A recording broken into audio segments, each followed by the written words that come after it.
You're watching Leafs Morning Take with host Nick Alberga and former NHLer Jay Rosehill.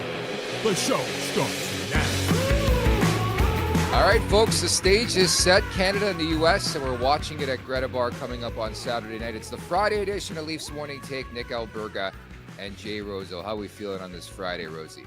I feel like garbage, Nick. I was up all night with like some kind of a flu. I don't know what's going on. I don't ever get sick, really. But yeah, I do not feel good, but I am excited. Then we got the legend Chris Pronger on today. And yes, as you mentioned, it is the big one tomorrow night, which I think everyone's had their eyes on the entire talk and buildup of this entire tournament. And it's happening tomorrow night. So I'm excited for that. We'll see what happens, if it's a preview for the final or not. Now, hold on. I got a bone to pick with you, but I got to read our sponsors first. This is presented by Bet365. Open a range or an account with Bet365 today and bet on a huge range of markets. Whatever the moment, it's never ordinary at Bet365. Use code NATION, all in uppercase today. That's NATION, N-A-T-I-O-N. Our Super Chat charity partner this season is Sick Kids. Want to make sure that your question or comment gets on the show. Hit us up with a Super Chat. Proceeds from our Super Chat will go to Sick Kids, ranked the #1 research-intensive children's hospital in Canada and third in the world. Is it fair to say it took 2 games for this tournament to steal your heart, Jay Rosehill? No, I think that the first 2 minutes of Canada-Sweden stole my heart. Sid the Kid, little spinorama sauce pack. You got horny watching that game, didn't you? Goodness, that was sick, man. No, I'm fully into it. I mean, right before it started, I was thinking, hey, now that it's here, I'm excited. And I think early on I called it the Nobody Cares Cup, and that was probably in September. And, you know, yes. just because it had no provenance, it didn't have any history. It was kind of like, whatever. But now that it's here and the guys are playing and everyone's talking about it and it is intense, as you've noticed from the first handful of games, I'm all aboard this thing. It's very cool, and I'm glad they're doing it. My mistake, by the way. It's February 14th, so happy Valentine's Day to everybody yeah. out there. Sort of forget that as a single man, so appreciate all of you and appreciate you, Rosie. But yeah, I think your breakdown is pretty damn accurate. Like, I think my sell point going into the tournament was like, this is my first opportunity in a long-ass time to see best on best, and that sold it alone. But you're right, 2 minutes in, I see Nathan McKinnon finish a check on Jonas Brodin. I'm like, it's go time here, folks. Yeah, exactly. And that Nova Scotia connection there with Marchand getting in on it and seeing, I mean, that's what we talked about. That was the selling point. Like, Sid's never played with McKinnon. We've never seen McDavid on the ice. Like, how is Connor McDavid out there and he's being like overshadowed by a couple other guys? It's just unheard of. And it shows you the depth of this tournament and these teams. And it is kind of sad that fans of hockey like ourselves and people watching haven't been able to see best on best to the degree that we're seeing right now. And like I said, I'm on board and very pleased that it's happening and pretty damn excited for Saturday night. And after the finish from the United States last night, I'm a little weary as well. They look like a powerhouse, as we thought they just might be. Yeah, that is very, very true. But really, really excited for this matchup against the States coming up on Saturday night. Again, we're hosting a watch party. More on that coming up in mere moments. But we haven't spoken since before the game took place. What was your breakdown? Surprise, surprise. It is one Mitchell Marner who wins it in OT for Canada. Well, I think like a lot of other people were yelling at the TV, like, where is Sid? Like, he was just the guy out there all game. And I tweeted something that's still going around, that because it's just so crazy and true. But like, Sid's turning 38 this year, and he's on a stage with all those players, like generational talents, and he's standing out amongst all of them. He's the best player still. It's bloody crazy. It's absolutely crazy to do that at that age with that talent around him. But I was yelling for Sid to get on the ice. He did. And that 3-on-3 is just a different beast. I mean, who gains the blue line and then drop passes it and then loops back in? Like, it's just something that I would never even think of, because it's just so ingrained in you to play the regular style of hockey, of all the rules and things that you've learned your entire life. But of course, Sid does that. Mitch jumps on it, and yeah, it's phenomenal. It's probably one of the best. It's probably the biggest goal that Mitch has ever scored. It was a good shot, 100%. It's just like, I don't know, it's 3-on-3. It easily could have been stopped. It's just to me, I'm not building statues for Mitch Marner now because he got that goal. Yeah. I think he's a phenomenal 3-on-3 player with time and space out there. He's one of the best, no question about it. You don't make plays like that in the playoffs, and I don't want to go down that road. I'm happy for him, and it's great to see a Maple Leaf get on the board. But we'll ask Prongs too what he thinks about that. And it was great to see, because to be honest with you, I didn't even notice Mitch Marner out there the entire game. The whole 60 minutes, didn't even notice him, not even a little bit. And people were starting to hum about, oh, where's old Mitchie? Where's the ghost? Haven't even noticed him. And it's like, shit, it's kind of hard to stand out with all those guys, even though you are playing with, McDavid. But then he comes up big and closed the door on that conversation, which is great. So we'll see where it goes. It's one game down for that team. Yeah, it's my bad too. Like I really came on this show yesterday and started to build a false narrative. And the more I thought about it, I'm like, there's open ice, 3-on-3 OT, and that's like Mitch's bread and butter. I mean, in 5-on-5 play, it was a tough night for the McDavid line. I was curious to find out too. I think they're going to keep them together. There is going to be a lineup change, but it's not what you expect, and maybe it's the guy you expect playing against Team USA, but not for who he's taking out of the lineup. More on that coming up later on, but I just thought it was so fascinating watching that game from a Leafs, lens, if you will. Just the two main stars and Willie Nylander and Mitch Marner were really held in check. But then, at the end, it's Marner who scores that goal. So I think Leafs Nation in general leaves that game feeling pretty decent, knowing that their star player, his DNA was all over the deciding goal in the hockey game. But I think it's very fair to bring up that it was pretty much a skills competition, 3-on-3. Yeah, this is what it is. It's got no indication of what Mitch Marner is going to do for the Toronto Maple Leafs in the playoffs whatsoever, but it was on a big stage with a bunch of good players, and he was the one that got the game-winning goal. Fantastic, right? It's no more than that. It's no less than that. I see people saying, oh, that shot gets stopped 9 times out of 10, and there wasn't anything special about it, and he loops in and comes down with a ton of speed going right through the neutral zone. It's not really indicative of anything he's going to do. It's like, okay, settle down. He scored a nice goal with what he was presented with. Fantastic. It doesn't mean they're winning the Stanley Cup this year either, or that he's going to take off, although I hope it does. But it is what it is. I don't think it needs to be turned into something that it's not. I don't think it needs to be built up too high, and I certainly don't think it needs to be torn down. It's great to see a Maple Leaf, one of their better players, score a massive goal for Canada. Because, I mean, how about that huge save by Binnington right before that? I mean, that's in the back of the net. Everyone in this country is having a completely different conversation, tying it to their lack of success in international play in the World Juniors recently. And it's a total meltdown. And then to tack on the fact that USA had that decisive victory, just smashing Finland. We're in a bad spot right now, but Mitchie comes up and he puts that thing off the far post, and away we go, and we're in business. So the margins are very thin in things like that, as you would expect, and happy for them, and seeing what they're gonna bring Saturday night. That's the big one, Greta, we got a thing going on. I know it's gonna be wild. I just hope we don't get run out of the building physically, because that's one thing that pisses me off the most when Canada, who used to do that in spades to people, my God, you go back to some of the World Juniors and some of the other international play, like it was men amongst boys, and that's not the case anymore. So I hope they're ready for a physical battle against Team USA. Well, I can tell you they won't get booed out of the building, so that's a positive development. But yeah, that's the most real I've heard Mitch Marner in post-game remarks. I don't know if you caught it, but really spoke about how he idolized, a guy,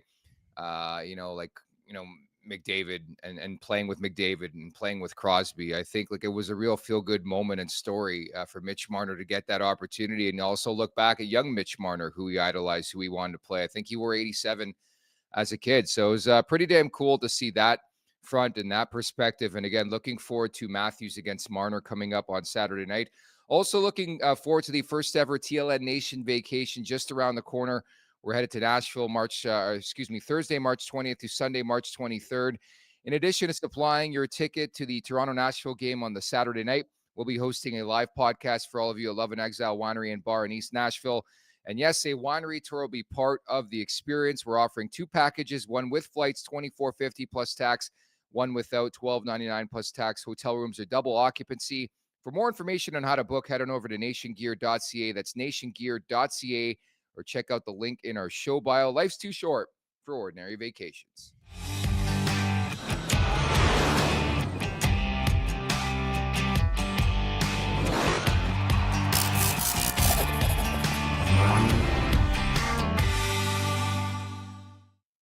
All right, in support of sick kids, I love this. Thank you so much for the super chat from our favorite Tammy. Happy Singles Awareness Day, everyone. So Tammy, I guess, is single. Develop More it. breadcrumbs. More breadcrumbs from Tammy. She is single. She is very possibly ready to mingle down in Vegas. Oh my goodness. I like this little trail crumb she's leaving everybody here, but I think Tammy's got a lot to offer down south. I'm excited. Yes, I don't think Tammy's actually coming to Nashville. We've Sure, tried to sure. push Tammy to come to Nashville, but maybe Tammy pops up, and it is an investigation ongoing all season long. So thank you so much for the super chat. As Rosie mentioned, Chris Pronger, Stanley Cup champion, storied Olympian, coming on in about 20, and rest assured he will have an opinion or two, right? I would think so. He never holds back from it, but you're going to talk to a smart guy with an absolute plethora of experience in every avenue of hockey in general. So, yeah, excited to pick his brain, see if he's got anything unique to say, see if anything's in his bonnet that he wants to unload. So, we'll pick his brain and see what he thinks about it. But, like I said, when you think about some of the prime time era of international hockey, Chris Pronger's on a lot of those teams. So, pretty exciting to have him this morning. I think the goal for the interview for me is going to get to, or try to get Prongs to laugh. He has one of the best laughs in hockey, if you recall. So Yeah, it's kind yeah, of a giggle thing here, isn't it? it's fucking awesome. At the Leafs Nation 401 on YouTube, hit that subscribe button, hit that like button. Leafs Morning Take, wherever you find your podcast, make sure to leave us a 5-star review. Don't forget as well to visit theleafsnation.com. As you've been teeing up, presented by Fountain Tire, the Leafs Nation will be hosting a watch party at Greta Bar YYZ tomorrow night as Canada and the United States clash at the Four Nations. You got ticket giveaways, signed memorabilia trivia, and t-shirt tosses happening all night long. Join Zach Phillips and myself for this 19-plus event as we cheer on Team Canada. Entry is free with a reservation. Doors open at 6 p.m. Puck drop is slated for 8 p.m. Grab your free ticket now. That's free at nationgear.ca. So the States lay a beatdown on Finland. Having said that, it started the way I expected it to, and that's what Finland scoring that goal and some tense moments for Team USA, but they found their footing and surprise, surprise, the DNA, the nucleus of that team stepping up. Imagine having not one but two brothers on the same line. That was a throwback last night. Yeah, that was unreal. But like you said, they got up to a rough start. I mean, I got a group chat going with a bunch of hockey guys that are around here in my life, and big Jets fans is one of them. And we're talking about, oh, Hellebuck, yeah, good numbers, but pull him up in the playoffs, which they did on screen last night. And I don't know if he likes the big stage, and we're just poking fun at him. And boom, a little slippery 7-hole first goal goes in and totally shocked everybody. And then not a whole heck of a lot of response, tied it up US. But first period, I was kind of like, like with these tournaments and them being so short, you're not guaranteed to have the chemistry. And we've seen dream teams built before that just didn't get the job done. It's not a guarantee that you put names on paper that's going to work. So you start to wonder, I wonder if the States isn't all they're cracked up to be, as I think most people had them pegged to be the top contender in this tournament. And they just, honestly, man, Brady and Matthew just took off. And obviously some highlights from some other players too. I think they got chip-ins from about 10 guys on the roster, which is incredible. But those guys, I've said on this show before, I mean, one of the guys that I would start a franchise around if you only had your pick of a couple of them, and one of them absolutely would be Brady to Chuck, and Matthew wouldn't be too far behind. They're absolute gamers. They are aggressive. They are competitive.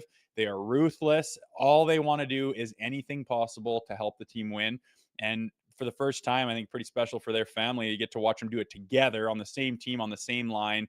And surprise, surprise, they have nothing but success doing it. Worries me a little bit about Saturday night and the Team Canada being able to handle them and handle their pushback, because that was just the precursor to the big game. And you can imagine how jacked up those guys are. I imagine they're going to come out hot and heavy and all that BS in front of the bench and the extracurriculars and the game within the game and the physicality of throwing the body. Canada better be ready for a war, and I'm excited to watch it, and I just don't want to be taken advantage of by those two donkeys. I know, you're right. And in support of sick kids, KPG writes in, by the way, who's going to be at Greta tomorrow? Say hey. So hey, say hey in the chat. Of course, Zach's in the chat right now. He'll be there. I'll be there. Producer Vic, fresh off his honeymoon, is going to be there. So I'm sure we'll hear some stories. Maybe we put producer Vic on the mic to tell some stories about his honeymoon in Africa. That should be good. If he has a voice left, I wonder how That's a long trip, man. My goodness, they're doing it up right. That wedding season of Vic's. I imagine he's got some stories to tell.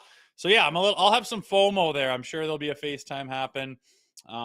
But yeah, we'll see Nation Network next time. Cheap gets me out there for something like this, and I'll take part in the next one. How about that? Yeah, that works for me. I'm so intrigued with this matchup because I think for the first time in a long ass time, Canada's the underdogs. And I don't know what the betting on is right now. I haven't looked yet today, but this US team is scary, Rosie. Like they really are. And this is like the first time I'm really concerned. I think goaltending wise, I watched Binnington in game one. We knew it was going to be a story.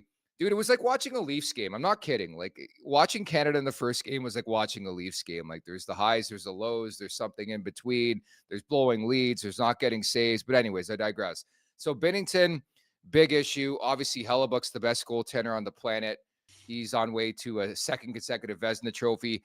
And then the biggest separator to me is like the blue line. Like losing Shea Theodore, Sanheim's going to come in. But you look at that blue line for the States, dude, they have like 7 number one defensemen. Like it is nasty what they can put out up there. And then up front, they got depth. Austin Matthews, by the way, had an apple, had some pretty decent chem with Jack Hughes of the New Jersey Devils. I think it's fascinating, of course, with the parallels drawn with Sheldon Keefe, who now coaches Jack Hughes, but also coached Austin Matthews. Like they just have a lot of weapons, but the one thing I can hold my hat on, we are Canadian. These guys are gamers, and we saw it in game one of this tournament. Yeah, I think John Cooper is going to have his work cut out with them, getting them in the right mindset to play this game, getting them all on the same page. I think that's a big part of it. Not that they need a kick in the butt or anything like that, but just getting them in the right mindset where they're all pulling on the same rope is going to be tough. And I think that if you're looking for anyone to do it, I think John Cooper is as good as any. I love him behind the bench. Absolutely love him. Yeah. But yeah, you talk about their back end, you talk about Hellebuck, your Eichel and Gensel and Boldy. Matthews and Yeah. Boldy's there, and then the Tkachuk brothers are just two wrecking balls.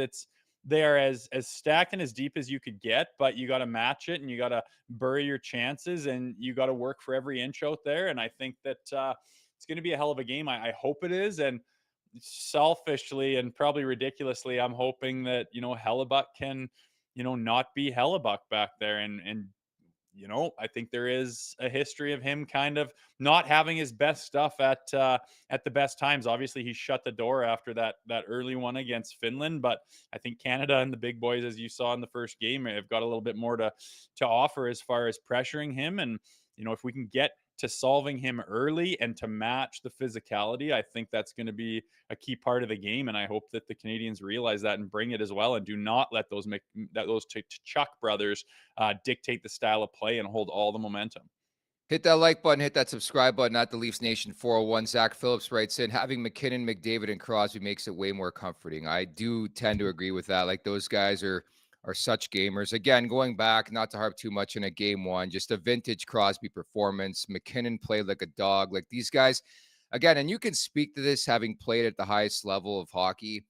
When your captains and those close to the captaincy like show they're in, I think it's easier to drag the team in. Is that not right?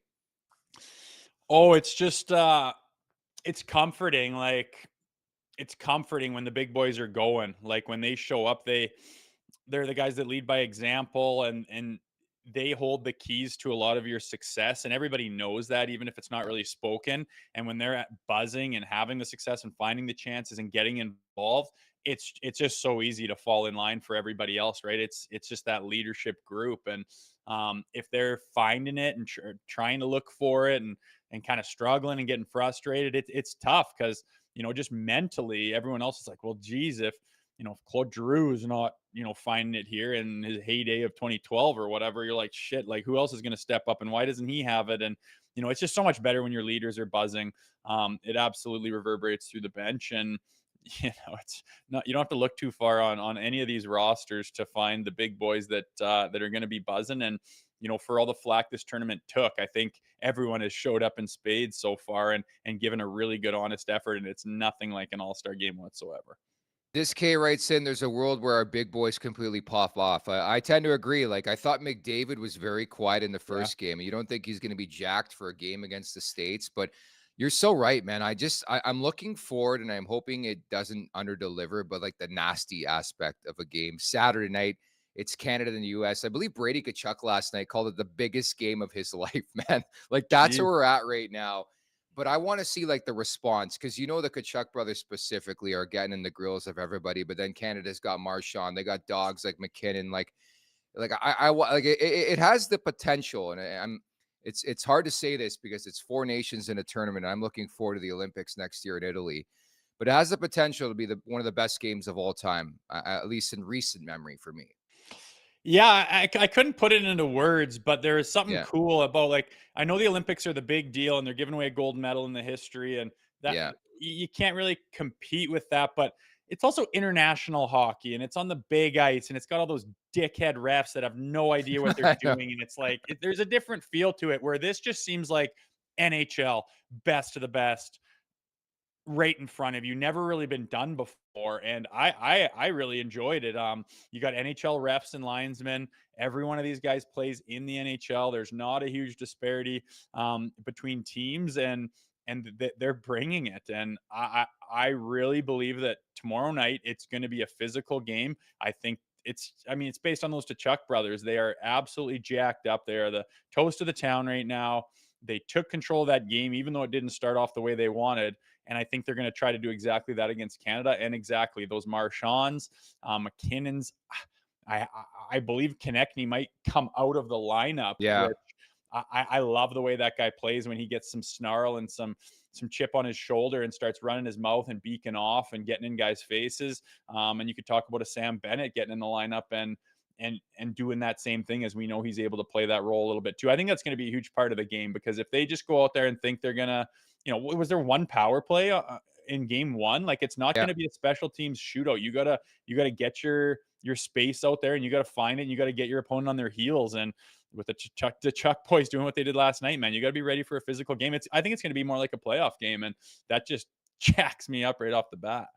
Retha writes in, I think the politics of it has elevated this game as well. I tend to agree with that. And I think a lot of you in the chat have made a really elite point that Brady Kachuk plays for Ottawa. So, yes, it is the biggest game of his life. Having said that, you can't say that and then, backtrack on Mitch Marner being the biggest goal of his career. So it goes hand in hand, because I have been touting that the last couple of days.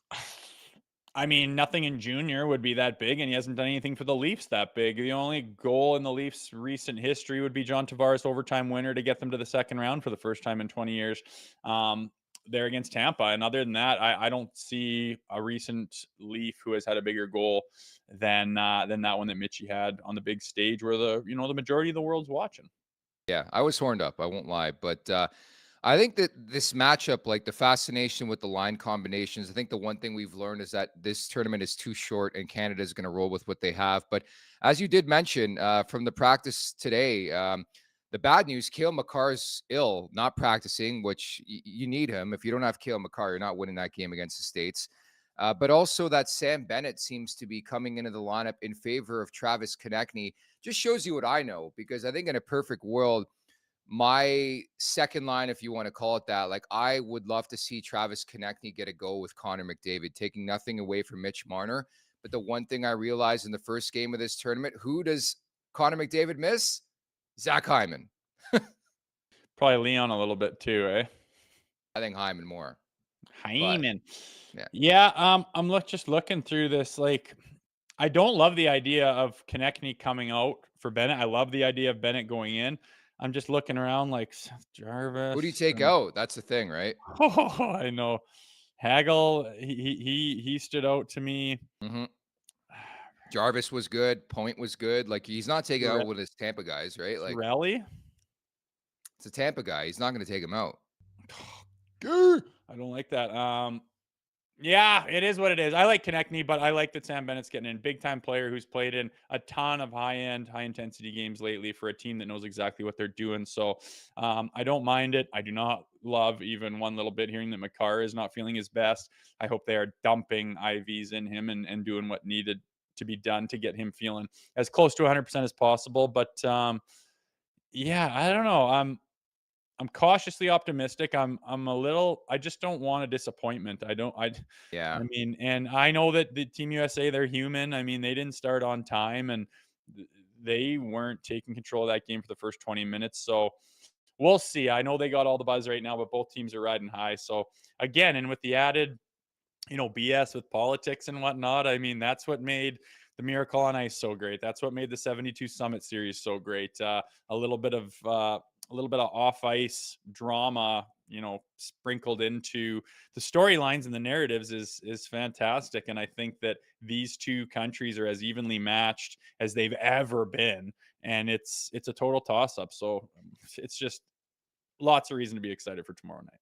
In support of sick kids, I think today KPG is funding your next trip to Toronto pretty much. Thank you so much for the super chat. Canada stopped playing when Theodore got injured. That was a big story, in my opinion, for the first game for Canada, is they really sagged, and following the injury, it screws up all the D pairings and stuff like that. And we'll see what Travis Sanheim can bring to the table. But, that is a big time loss. Shea Theodore, by the way, week to week here now for Vegas.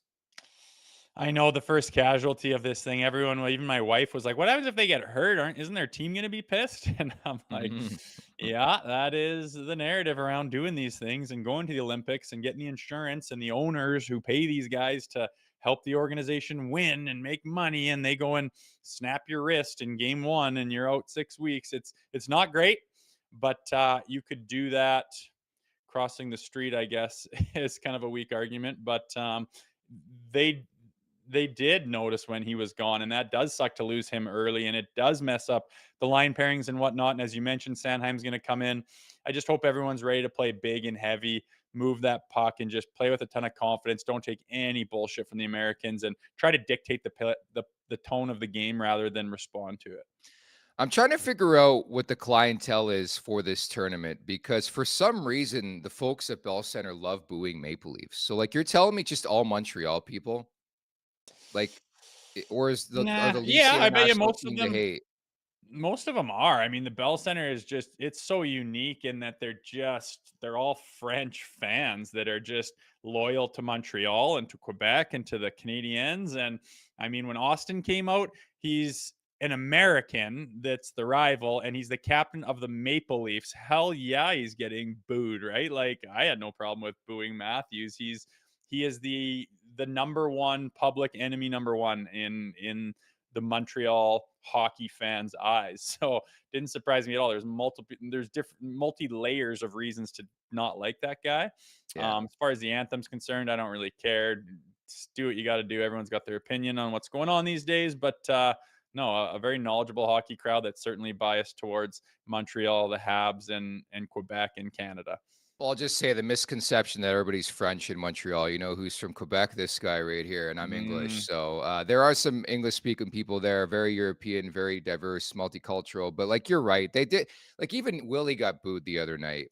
But it's like so fascinating to me, because then Marner scores the winner. It's like a massive celebration. But I was saying this yesterday. I think it's so cool. You're on social media just like I am. The people that you're chirping back and forth with are now like on the same train, same fan base. Like, we're with Habs fans, we're with Oilers fans, Sens fans, people we chirp on a daily basis. Kind of cool, isn't it? Yeah, it brings people together, and that's what international hockey is all about. Like, I don't care if you beat me in 2013. I don't care if you broke our hearts at this point in time. I don't care if you play for our rival. We are Canada right now, and we are pulling for that. Mitch Marner, if he happened to be Swedish, he would have got booed all day long, but he's Canadian. So you wouldn't boo him. But if you're playing for a different country against the team Canada, and especially if you play for the Toronto Maple Leafs, yeah, you're gonna hear it. And I love that part of it, man.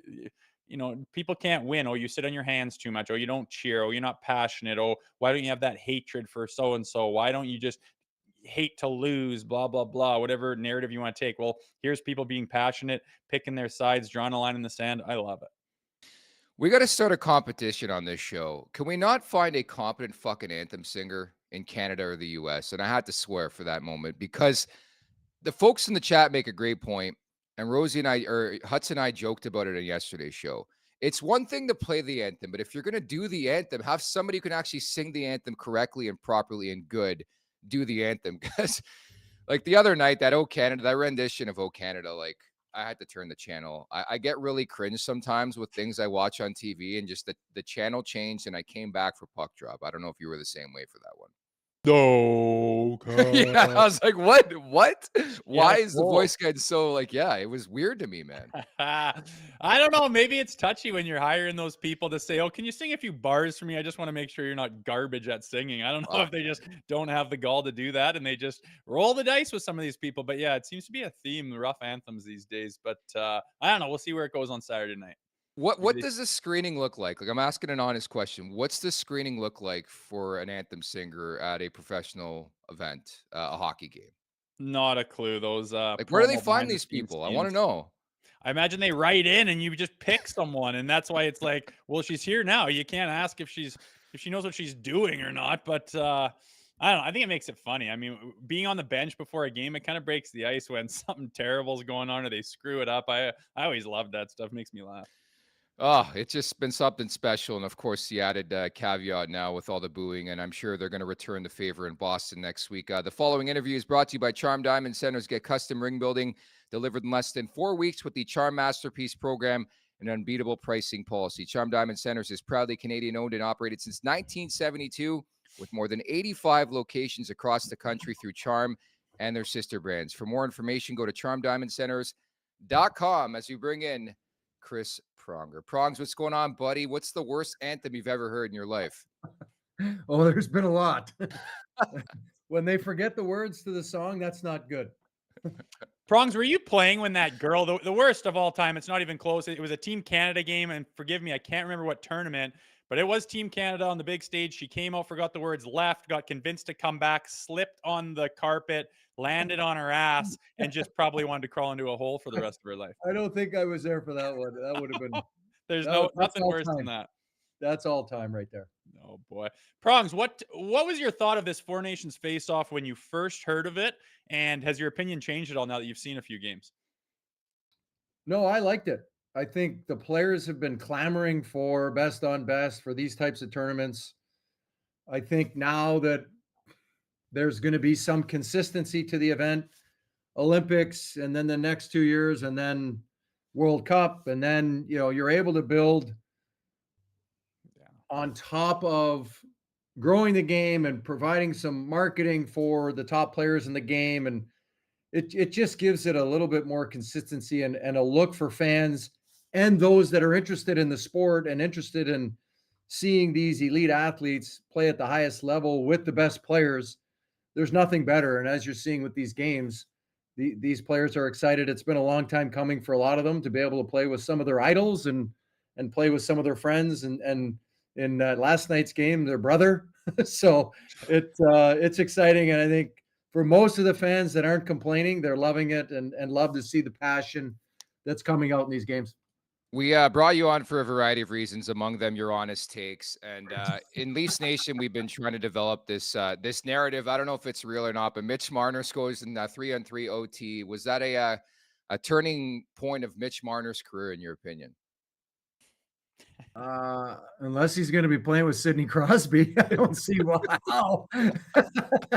I think anything that can bolster your confidence and build you up in those high pressure impact moments, it can only help. He's coming back to Toronto though, and I think you would put it on the other side. Can William Nylander do the same thing? Can Austin Matthews do the same thing for their respective clubs? It'll be interesting, but I don't think it hurts them. But it's certainly, it's a different setup. Playing for your country, playing with the best players in the world against the best players of their respective countries. It's there's a lot on the line. And obviously, those three players have, yet to get over the hump in Toronto. When you played international hockey and got back to, business as usual in the NHL, was it different? Did you feel better? Did you like it? Was it distracting? What was your thoughts on playing international hockey for Team Canada and then to go back to your respective team? It's definitely an adjustment playing at that high a pace and that level with those players. And then coming back to your respective NHL club, and not to sound rude, but it's just dumbed down. The team you're coming back to is not the best in the world. And so you come out of the gate playing at this high level. When you come back from these events and you're looking at the game in a way that those high-end elite players are looking at the game, and frankly, the players you're playing with aren't those players. So there is an adjustment. Does that make you feel? Does that make you feel like you're more king of the mountain? Like you remind yourself, like, I am one of the best. These guys, and does it make you step up mentally, confidence level wise? I think what it does is it forces you to be a better leader in the sense that you have to come back and level up those around you, make them be better, help them be better, and force them into understanding where you need them to be. So you're coaching a little bit more, you're teaching a little bit more. And by the way, a lot of these guys are being taught from the best in the world too. It's not like you're going into this best on best tournament knowing everything. You're picking up little nuances, little things in your game that you can add from somebody else's game. So there's a lot of things that you're paying attention to, whether it be on the bench or in the game or in practice, that you can add to your game when you come home, and hopefully able to provide some guidance to your teammates in order to level up. And as you talk about Toronto, get over that hump. What do they need to do in certain moments, in certain situations, that is going to allow them to win those must win games, and those games that are career turning? You were a little guppy back in the day, and I was going to ask you just that. Like when you rubbed elbows, like, we look for every cliche in the book, but like, for example, Mitch Marner's got so many winners around him, Matthews, ditto for him. Like we're just hoping for anything. Like, how much do you think that actually benefits in the long run? It does. When you win on the highest stage, it helps. It builds your confidence, and especially if you play a significant role and are able to produce and play a significant role in winning hockey games, scoring the OT winner in this case. I remember in 98, I was a young 23-year-old playing in the Olympics for the first time. Gretzky's there, Scott Stevens, Ray Bork, all kinds of guys, all walks of life are there, players that I watched growing up, and you're like, oh my God, and you're now immersed in, playing at the highest level with these guys, and you're paying it. You're not watching, you're paying attention and trying to pick out little things that are germane to how you play, that you can add to your repertoire, if you will, and watching how they lead, how they handle situations. And then you go to O2 and you play with Mario Lemieux, and Steve Yzerman's on one leg, and the lore of that. And it really, you look back on how you lead. I know, especially in O2 at that point, I was a young captain in 98, and I get to O2 and had the opportunity of learning how things evolve in 98 with the Olympics, and then O2, all the adversity that you face, how they handled it, how they manage expectations and pressure, and you're able to really kind of internalize that as you gain experience, and really add that into your bag of tricks as a leader. And early in my career, I was very fiery and boisterous. And as my career evolved, I got a little quieter. I was still, holding my teammates accountable and trying to challenge guys to play better and play at the highest level, and challenge myself, but not all the time. It can get old to teammates and players if you're constantly writing them about doing something and playing a certain way, and on and on and on. We talk about all the time having a group of leaders. There's a time and a place for everybody to stand up and hold one another accountable, hold the team accountable, and pick guys up and kind of poke and prod when needed. It can't always be the coach. It can't always be the captain. And when you have a quiet captain, when they speak, everybody listens, because the other guys around the room have been able to impart their wisdom and impart their leadership on the group. So when that moment comes, when you need your captain, when you need someone to really step up and lead, the floor is theirs, and they're able to do it. Now that this tournament's underway, Prongs, you've got a chance to see the two contenders play a game apiece. What are your thoughts on Canada and USA, and how do you think they stack up against each other? I think from a pure talent standpoint, high level talent, Canada's forwards. From a physical standpoint, I would give US the check mark on that side of it. On the defensive end, I would give Canada and the US, I would say they're on par now with losing Theodore. I don't think people are giving Jake Sanderson enough credit and attention on the back end as an addition to the loss of Quinn Hughes. He's a pretty slick skater and smart player. And then, goalies, I think it's a push, really, when you look at the experience of Binnington winning. Yes, he may not be in that form, but he has the experience and the wherewithal of winning a Stanley Cup. And Hellebuck has not won anything while he's won an Vezina. He hasn't won anything with respect to a team trophy. So I think you have to kind of call that a push. So if you're looking at it, I think Canada has a slight edge, but it'll depend, I think, on the excitement and the energy and the passion that the U.S. comes out with, trying to play aggressive and physical and play very Canadian-esque.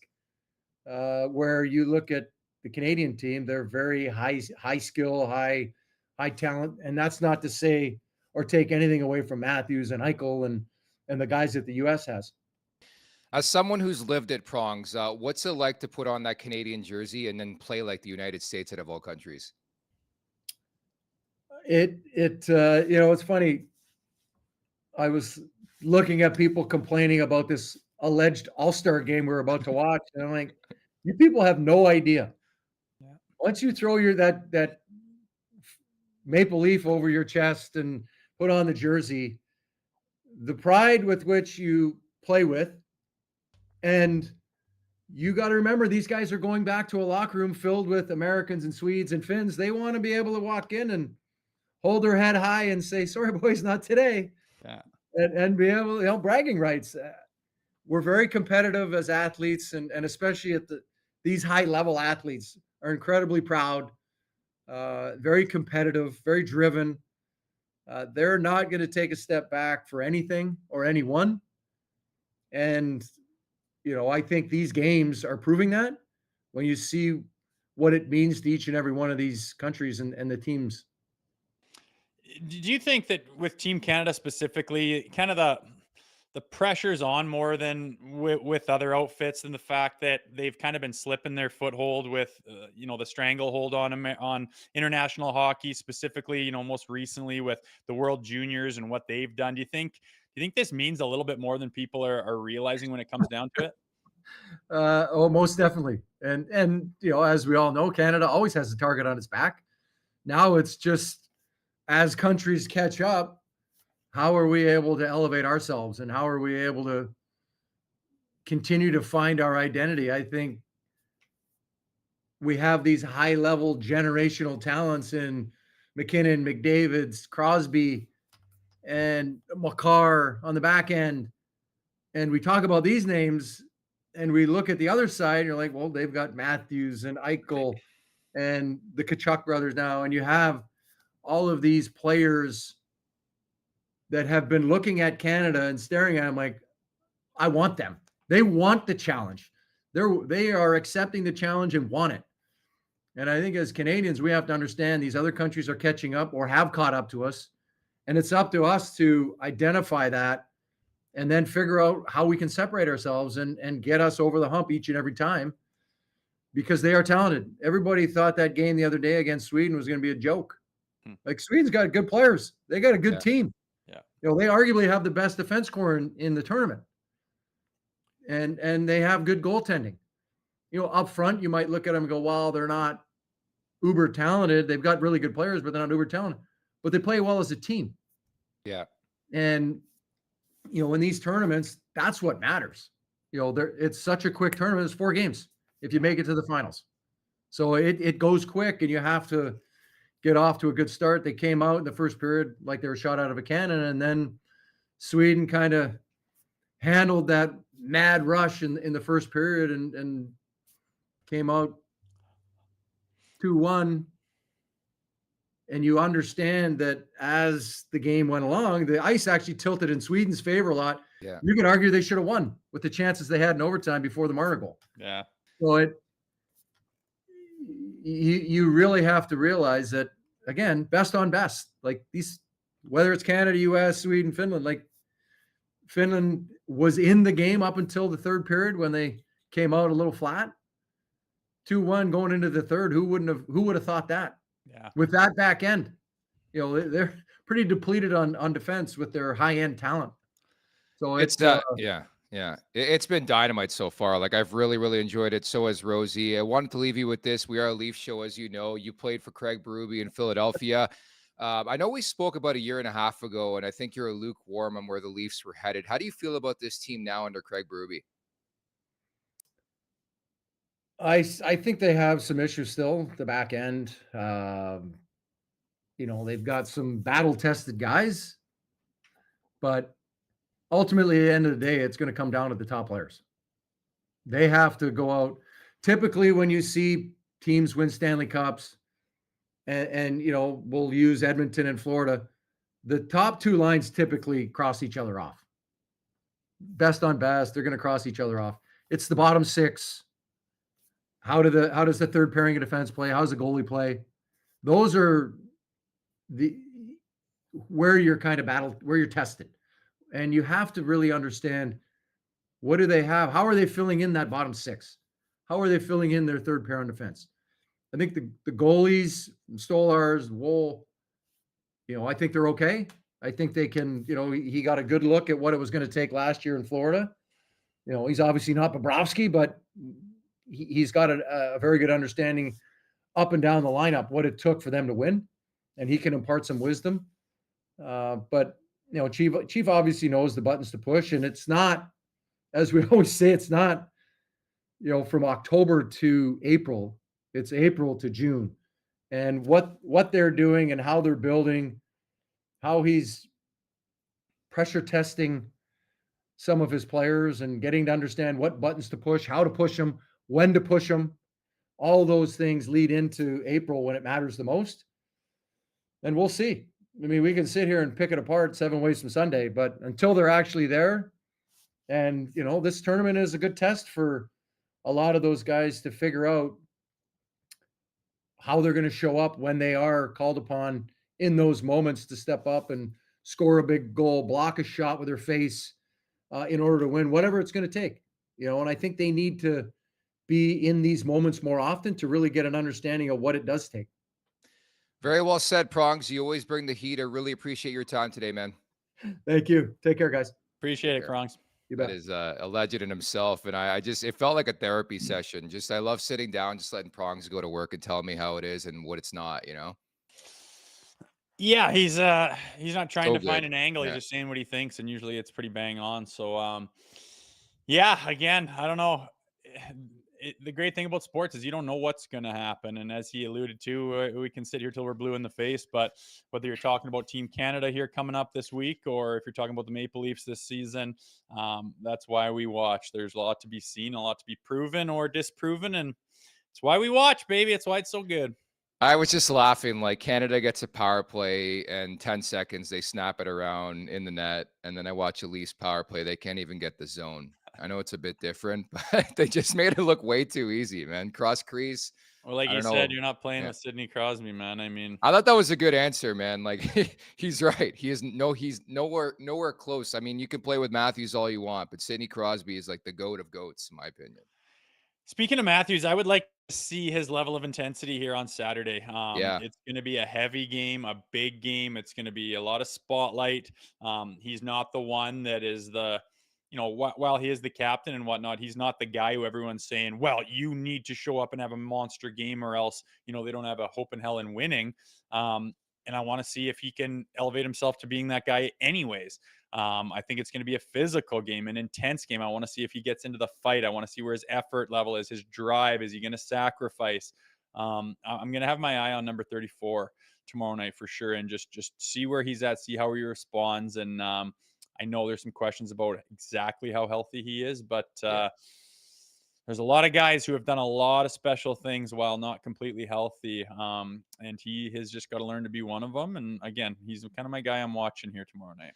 I don't want to hear about health. If you're not healthy, why are you playing in this tournament? I care about the Stanley Cup. With all due respect to this Four Nations tournament, the Olympics matter more for me. But again, I'm not the guy playing. Well, Some late shade thrown there, Nikolai. Well, it's not shaded. This is not the Olympics. This is it's going to be the only Four Nations. The World Cup of Hockey is coming back in a couple of years. Am I going to bitch and complain? Maybe a bit, but I do love this. I love best on best hockey, but let's call a spade a spade. Some of the best players on the planet, Kucherov, Draisaitl, and others are not at this tournament. And to me, it's just such a massive season for the Toronto Maple Leafs. And the final note I'll just add, it'd be so damn cool to leave this tourney and people talking about Leafs players. Like, holy crap, what a tourney for Marner. Nylander was a ghost in the first game. I hate to say it. I don't want to be Mr. Negative Nancy on this show. Like, he was a ghost. I watching that game, it brought shades of the Stanley Cup or the playoffs for me. I'm sorry. Like, Marner, very perimeter. Nylander, very perimeter. Caught dogging it on the 3-1 goal by Mark Stone, the back check, the giveaway. It's a lot of the same things that Craig Berube's been trying to instill into these players. And we saw it at the forefront early on in this tournament. I thought Matthews had some glimpses, but it would be awesome if the narrative just changed even a smidget after this tournament. Like, if you saw a signature Austin Matthews game against Canada, I know people will make of it what they want about this tournament. I think it would be so massive confidence-wise for these guys to leave this tournament and be like, I can do it against the best. Yeah, exactly. And to my point on why I want to watch 34, like, can you dominate? Can you get chance after chance? Can you find the holes and get these high-end defensemen, the best in the world, scrambling? Can you get 2-in-1 on a big game on a big stage against a rival? I'm looking forward to that, and I agree. I hope that these boys take off and have storylines when this thing's all said and done, that they showed up and they're ready to take another step in their careers.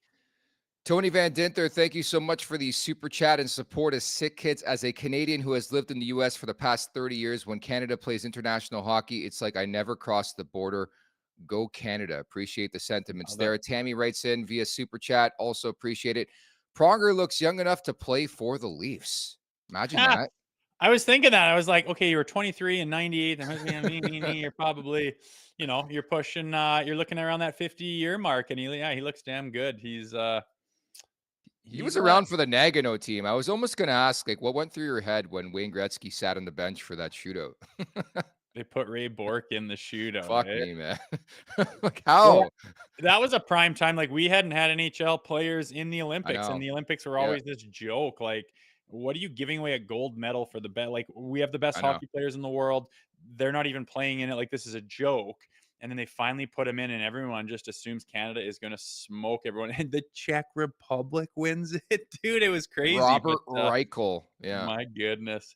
Long way. That was the Hasek effect, wasn't it? But we're a long ways removed from that. The parity is much, much closer. And yeah, I am excited for Saturday. That's all I'll say. Matt Larkin made a great point yesterday. This Crosby thing is like Lemieux and O2 all over again, where he's like the silver fox. He's there at the end, but still doing his thing and just money in the bank. All we're missing is Bob Cole, man.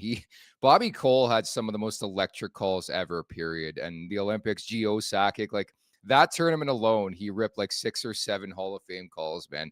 I don't think people realize how difficult it is to call a hockey game. Like I've barely done it. I've done it 3 times, I think, at, junior hockey back in the day.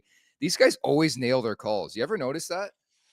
Oh yeah, all those guys, the best, like the Jim Nantz with golf or football. Like they have these. Golf is you really need to know when to step in and say the right things. But yeah, Bob Cole was the best, and so many jobs are way harder than you would think. Yeah. I was refereeing or lining my U9 kids hockey game because you're kidding me. They dick around with half ice for so long. Now we're getting them on the full ice and teaching them offside. I'm like, God, I missed that one. Or what was that? And these are U9s. And I'm like, man, I hassled a lot of lineys growing up at every different level. And it is not an easy job. And that's no different than doing the play-by-play and calling hockey games as well. And there's no doubt there's a couple of my fights that Bob Cole called, and I hold those pretty dear. That voice and the way he did his job is like no other. It's too bad that he is gone, but man, he did it very well for a very long time. It's going to be Rosehill and Goddard at center ice. Here we go. And then there's like a huge pause and like the buildup. I love Bob Cole, man. I had a chance to interview him like years ago. And just like one of the pinnacles of my career was interviewing him and Doc Emmerich. I think the very first interview I ever did was Doc Emmerich, man. I was so nervous and he can sense it. And I was like stuttering. He's like, hey, it's going to be okay. Like those words have carried with me all this time later, man. It's pretty surreal stuff. And to your point about reffing, I talked about the time I umpired baseball for like 2 summers until I got mocked by a kid's mom and I called it. I'm like, he's like, why is he pointing every time he calls a strike? I'm like, I'm out of here. Called it a career, hey? Yeah, some jobs are tougher than they look. In support of Sick Kids, Maxentius Decimus, who I believe will be at Greta tomorrow night. Looking forward to meeting you. Marner threw a big hit. This is good XP for him. Yes, he threw a hit. Well, you better be ready for some big hits on Saturday because I think that's going to be a bit of a battle there, Mitchie boy. I'm jacked, buddy. I'm jacked for this game, man. Canada, US, Greta Bar, Saturday night. Let's do it. It's time for the last call, brought to you by Bet365. Open an account with Bet365 today and bet in a huge range of markets, whatever the moment. It's never ordinary at Bet365. Use code NATION, all in uppercase today. My play yesterday was the under. It was looking good. It was 1-1 through like half the game, and then just Saros diarrhea, and then like that blue line is so depleted for the Finns. But one play I do like for Canada and the US, because these two nations, whenever, it doesn't matter what level they get together, it's chaos. And I think it happens again. I like the over 6.5 Saturday night. I like it. I have been cleaning up on this in general lately, and it is the first period over 1.5. I think with all these stud muffins out there, there's going to be more than one goal scored in the first period. So I jump on that, and then I just look through the guys like Austin Matthews he's the most likely to score. They got him at, and then below is like, Connor McDavid and Nathan McKinnon. I'm going to jump on these guys and go through some of those goal scorers. Pick who I think's going to snipe one tomorrow night. And yeah, the value seems to be really good on Bet365 for this tournament. I've kind of cleaned up on some of the odds when you're looking at these generational goal scorers, and they're at plus 160 and 85. McKinnon was blowing my mind. I jumped on him and made some cash. So I'm going to throw it around tomorrow night as well. Saturday is going to be rivalry day, at the Four Nations. My apologies to all those Swedes and Finns listening right now. That is a big ass rivalry, man. Like those two nations, it's like Canada and the US, and they're playing at 1 Eastern time. Maybe you cook up a little goal scoring parlay. Nylander, Marner, and Matthews probably pays about plus 50,000, because I think we got our Marner goal for the tournament here. So. Well, Austin is the top of the list there for. He hasn't scored in a while, man. I don't know what the hell's going on with him. I don't love that value personally, but not going to put my money on it. But I'm going to hope and cross my fingers and wish the best for him. But I hope not for his entire team.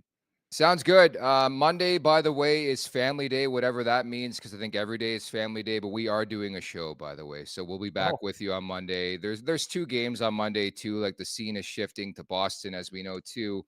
But we're going to get together. We're going to do a show. We're going to tee up, I think, Canada and Finland's playing that day. And then we got Sweden and the States, the final day of round robin. So we're going to get together. Plus, we have a pretty special guest that we're recording later on today. Fingers crossed everything goes according to plan. But we're looking forward to unveiling that to you coming up on Monday. Got to thank Chris Pronger for dropping by. I thought he was awesome. But Rosie, I'm so pumped for this weekend, man. Should be a good one. I know. Screw the family, man. We're doing shows on Monday. I'll be there. Looking forward to it. Going to be a good weekend, and I can't wait to see what the vibe is like on Monday morning. People can roll out of bed in their house coats and their coffees like I often do, and check out Leafs Morning Take on Family Day morning. You're that guy who like goes to check the mail, or like do people get newspapers anymore? Probably not. Mine still comes right to the front door. Really? Yeah. I don't. The old Soprano special, goes down his driveway every day with a coffee in hand, picks up the newspaper, walks back to the door. The old Albertan, or is it the Gazette now? Yeah, I still get it. I don't go through it too often, but no, I have my slippers that I always have on. I'm wearing them right now. I bring them to other people's houses. Like everyone's got hardwood. I don't like walking my feet. I bring my slippers everywhere. People around town know me for wearing my slippers, but comfort is crucial. Guy played in the National League. He's known for being slipper guy. Shows up to a party all dapped up and he's wearing slippers. But anyways, last but not least, round of applause to producer Andy. Somehow laid with us for the last couple weeks, so we really appreciate it. Producer Andy, producer Vic, Yeah. back in the mix on Monday. Ooh, that'll be good. Yes, Andy, thank you. No hiccups at all. It was smooth as butter. Hell, we might just keep you around. Probably not. No, we're eager to bring producer Vic back. But Andy, great job at the Leafs Nation 401 on YouTube. Hit that like button, hit that subscribe button. Leafs Morning Take wherever you find your podcast. Don't forget nationgear.ca if you want to book your last minute free entry spot to Greta Bar Saturday night. Come out, hang out with us. Zach's going to be there. I'm going to be there. Producer Vic as well. Canada and the U.S. For Jay Rosehill, I'm Nick Alberga. We'll talk on Monday. Take care. Make sure to check out more of our content right here on the Leafs Nation YouTube page. We got long form interviews, we got clips, we got epic rants by Jay Rosehill. We simply have it all. And don't forget, you can find out much more at theleafsnation.com. Thanks so much for watching.